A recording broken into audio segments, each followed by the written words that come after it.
going to talk about the 90s boom. The 90s action figure boom, that is, or collector market. I don't know what happened. What happened to start this boom off in the 90s? I've tried to do videos on this and research what really made this a thing, but I'm not really sure. I guess it's a lot of factors, but here I was out of school. What am I going to do with my life? Early 90s, local comic book store. I'll go back before I get to the comic book store. For some reason, I guess it was probably about Batman 89. Really probably sucked me into it, where I was like, hey man, that'd be kind of cool. You know, here I am almost 20 thinking, hey, it'd be kind of cool to have some Batman figures. I don't know why, I just wanted Batman figures. So I bought the Toy Biz ones. And I guess that lit a spark.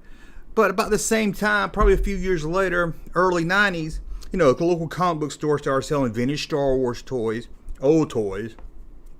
So I was hooked on that. And then Kenner started releasing the Batman animated series figures. I picked up some of those. And of course, there was different Batman figures out. By this time, the Batman Dark Knight Returns, Batman Returns line, sorry. But it wasn't just me that was starting to feel this need to buy action figures, old and new. You know, it wasn't just trying to go back and get stuff from my childhood. It was a really, I can remember some friends, really not my school friends, but some other friends I had or met through the comic book store, they were starting to get into it. And yeah, you could say this early 90s was really probably, you know, the nerd comic book culture, but I think it moved on beyond that. And I mean, you had Spawn in the early mid 90s come out, where they had a toy line definitely aimed for collectors. These wasn't aimed for kids. Might have been kids that play Spawn figures. I don't know if there were, but it was definitely aimed toward collectors. Look at the Star Trek line, huge line of the 90s. Sure, you can say it wasn't made just for kids, but you can't deny that it didn't have collectors in mind. I mean, each figure had a number on their foot because it was all numbered. And I can remember going through KB and searching through all those numbers, trying to, if it was a low in the hundreds, man, I was definitely was gonna buy that.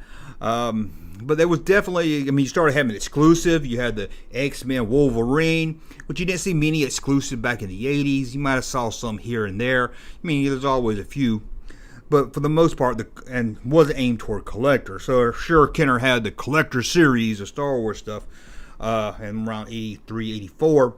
But you know what I'm saying. You had Toy Shop Magazine really starting to take off. And then you had a lot of, that was, if you don't know Toy Shop Magazine, it was full of ads. I can't remember if they actually did any articles. They probably did, but I was just looking at the ads. They had all these stores selling all these old and new stuff. But not only that, you had Tomar's Action Figure News monthly magazine, Action Figure Digest, another monthly magazine.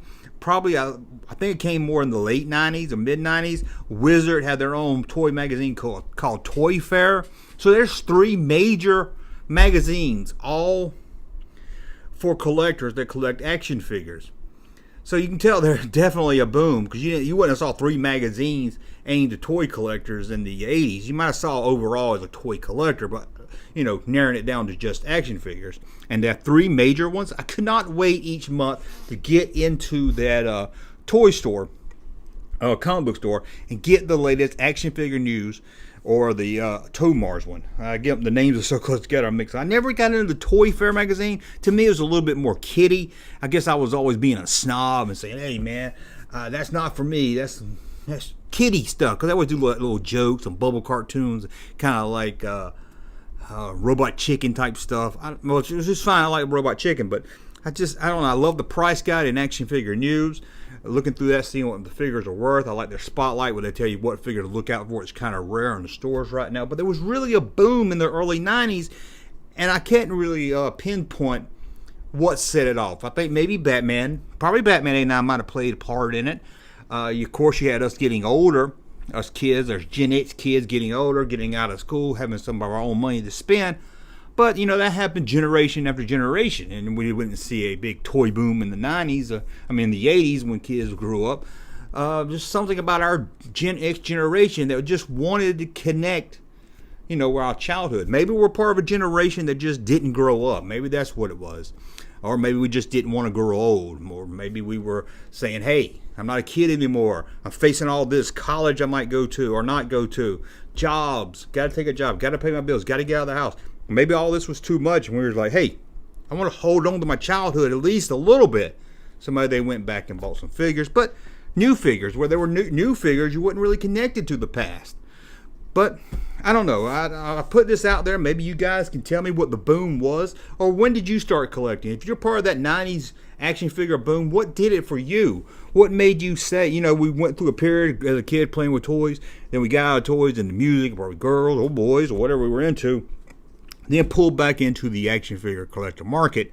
And just, like I said, I've tried to do a video on this.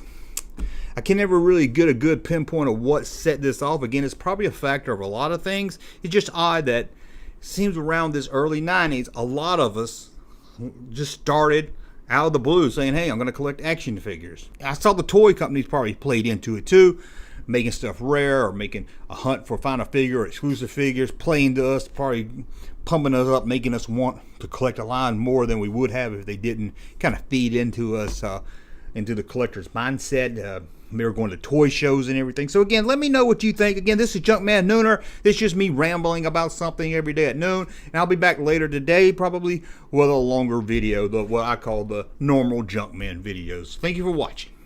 Hey, Junkman channel popping though. Thank you, sir, for that unsolicited testimony.